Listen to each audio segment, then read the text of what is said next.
water sign, Cancer, Pisces, and Scorpio. Kumusta po kayo guys? Okay, so water sign, maraming salamat po sa walang sawang pagsubaybay sa ating mga reading. And kung kayo ay bago pa lang sa ating channel, mag-subscribe na po kayo guys. And i-click mo na rin yung ating notification bell para lagi po kayo guys updated sa ating mga bagong upload. Tingnan natin guys, ano ba ang inyong gabay? Gabay po ni water sign. Water sign.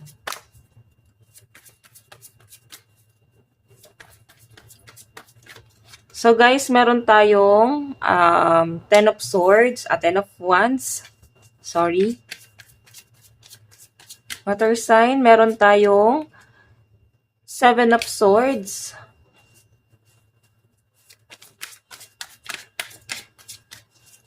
Parang nalalamangan ka. May nakikita ako dito guys na ayan, no? Oh, 8 of swords. Huwag kang magpapatalo guys, no? Sa nakikita ko rito, baka ikaw ay nalalamangan, napapaikot. Yan. Yan ang nasa-sense ko rito. Mag-iingat ka sa mga nasa paligid mo.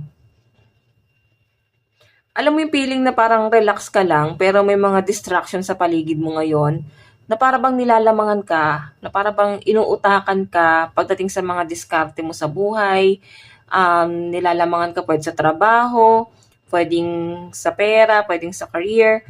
Yan yung nakikita ko guys. So, wag mong hayaan na para bang kokontrolin ka ng taong to guys, at hinahayaan na masta ka ng ganyan. Kasi parang gusto niya guys, umasa ka sa kanya. Or ang gusto niya, wala kang marating kasi parang gusto niya ipamukha sa'yo na siya lang yung nandyan, siya lang yung meron ka. Okay? Siya lang yung pwedeng tumulong sa'yo. Medyo, guys, narcissistic tong person na nakakadil mo na to. Kaya maaring ikaw, mamamanipula ka niya, guys. Kaya ikaw ay maging matalino, guys, no? So, tingnan pa natin. Maging matalino ka. May nakakita ko dito, guys, na ayan, no?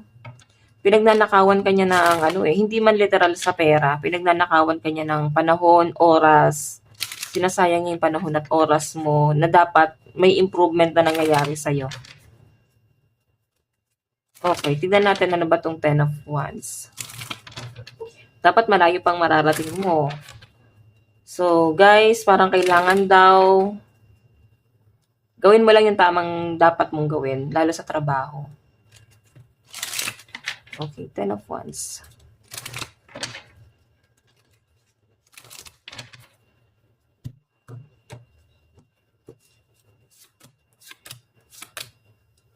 So guys, kung makikita mo, ito ay sobra-sobra ka sa trabaho. Sobra sa pagiging hardworking.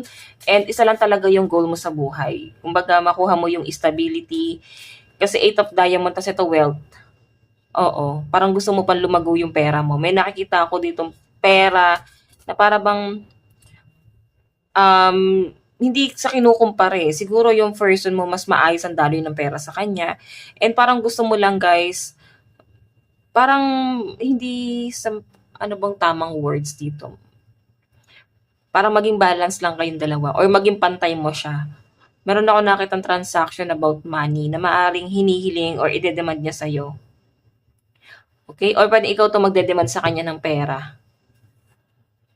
So, tingnan pa natin guys. Ano naman tong 7 of swords? Ide-demand. So, huwag mong hayaan na para bang kung ikaw ay may transaction sa kanya, magbibigay ka ng pera, pwedeng maging sakit ng ulo mo yun eh. Wag mo na maglalabas ng pera. And may nakikita rin ako dito guys na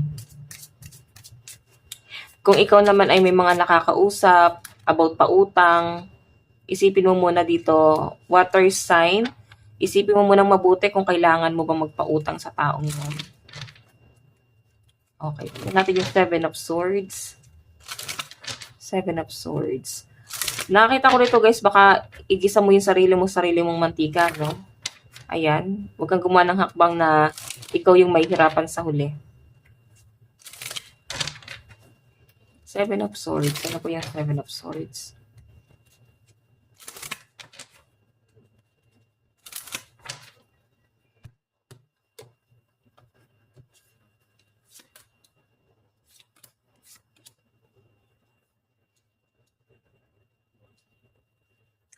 So guys, sa pinapakita sa akin dito, may mga betrayal.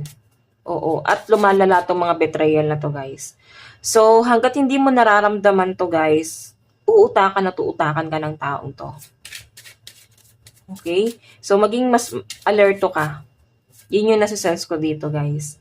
And may mga tao guys na alam mo yun, mapanglamang, maaaring ikaw ay nai-involve sa mga taong nilalamangan ka, tinetake advantage ka, hanggat meron ka, gusto nilang mapiga ka. Okay?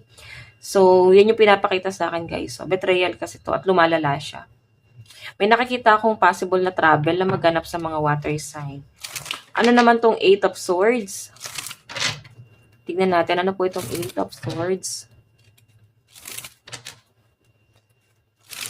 8 of Swords. May celebration, guys. Families, ano to, parang family gathering. Yan, may nakikita ako dito. And maaaring ikaw ay nai-stuck sa isang tao na ang nagiging problema niya is yung pamilya niya. Okay? Or pwedeng, ito yung pinagtatalunan nyo, guys. May problema siya sa family. Pwedeng against sa iyong family or against yung family mo sa kanya. Or pwedeng hindi siya, guys, makaalis sa responsibilidad niya sa family niya. And maaaring, kahit nagustuhin mo man siyang makuha, wala ka rin namang magagawa. Kasi pwedeng siya tong may, maayos na financial sa inyong dalawa. Okay? So, tignan natin. Or pwedeng nakadepende ka rin sa kanya. Tignan natin ano pang ipapakita ng inyong gabay. Patungkol sa inyong love life. Patungkol sa inyong love life.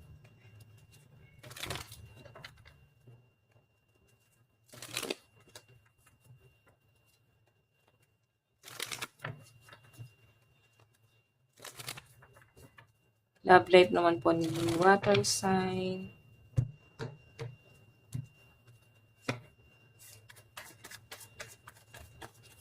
Sa love life naman po ni water sign.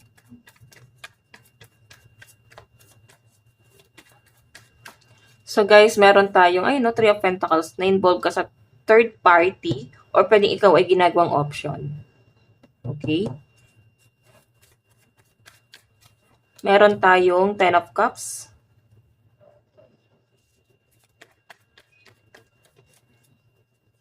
Meron tayong 4 of Cups.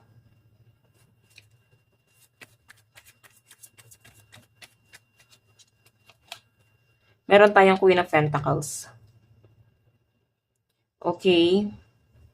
So guys, sa pinapakita sa akin dito,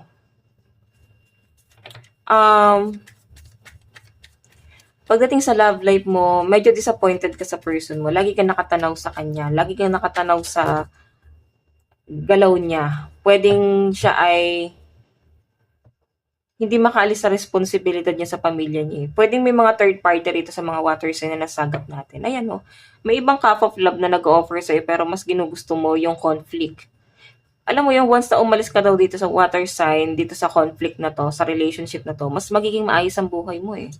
Queen of Pentacles, so marami ka pang pwedeng magawa sa buhay mo.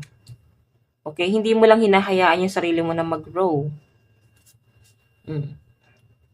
Pamilya mo pa rin guys ang tutulong sa'yo. Okay? Hindi itong person na to. Tignan natin water sign. Love advice, meron tayong attraction. Ayan, marami naman nagkakagusto sa inyo guys. Meron tayong heart-to-heart conversation. Ay, tigil iba sa inyo, attractive ka naman talaga. Pero hindi ka kasi siguro guys nakikipag-usap. Hindi ka nag-explore. Ginugusto mo yung napupunta ka sa deception eh. Or ginugusto mo na mapunta sa conflict. Okay? Mas pinipili, hindi naman siguro gusto. Siguro mas wala kang choice. So parang pinili mo na lang din yung sarili mo na ito na. Tignan natin, meron tayong warrior, focus, assertiveness, race, and action. Diba? May mga pagtatalo ako nakakitang possible na maganap. Or baka naganap na. Ang lucky number nyo guys is 43 and 9. Tingnan pa natin. Meron tayong be humble. Diba? Sinasabi rito guys, kahit malayo na ang nararating mo, parang kailangan mo pa rin maging down to earth. No? So, water sign, ito lang naman po ang inyong reading. Hanggang sa muli. God bless and love you. Thank you.